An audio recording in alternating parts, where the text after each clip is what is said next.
So this is a quick introduction to my 3D model of concrete that you will find and be able to download if you go into this URL. So I have it published on GitHub. So you just enter this URL and then you can go here and click clone or download depending on if you have GitHub or not. So if you don't, you just click download zip and then you download the zip and you open it and it looks like this. So this is the content and herein are all the files that you will need, and the main file is the class file, and you will find it in this folder class files.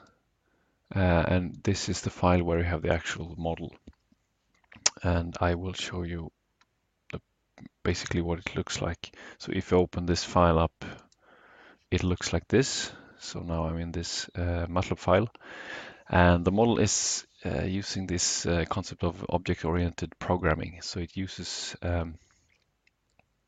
set of methods, which is similar to functions, that you will use. And all those methods are contained within this class file.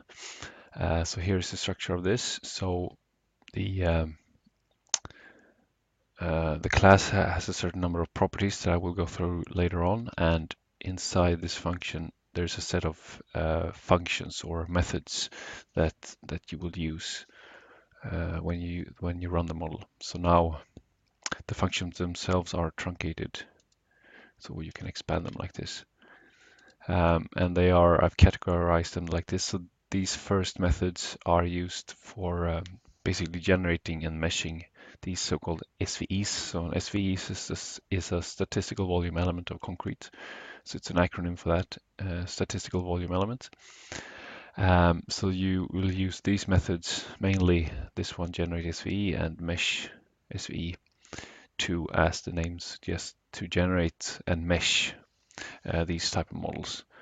And then for analysis, you have these methods that you will invoke. So here I have 4 methods for stationary analysis. So these are for computing effective diffusivities of concrete. And here I have some methods for doing transient analysis. So if you want to do simulation of chloride ingress over time. Here are some that are used for elasticity, mechanical problems.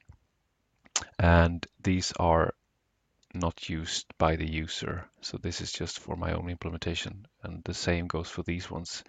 So these are internal. So here it says access equal to public means that you as a user are supposed to use them, even though these two last, you're not supposed to use these. These are private, so these are used by the model themselves. So you will never have to use these functions. Okay, so this is the main file. And then there are, if you see here, there are more files, and these are related to the different materials. You have one class file for ballast, one for cement, and one for ITZ, and one general material class file. So if we go into, for instance, the cement class file, it has a certain properties. So this is the Young's modulus, cracking stress and strain, and then storage capacity. So these are properties that are set in this class file. And similarly, ITZ has a class file of its own, and also the gravel, which I don't have open here. But the idea is that you set the material properties in these two class files. So there are nothing related to the material properties in this main class file. Okay, so in the next video I will show you how to use this model.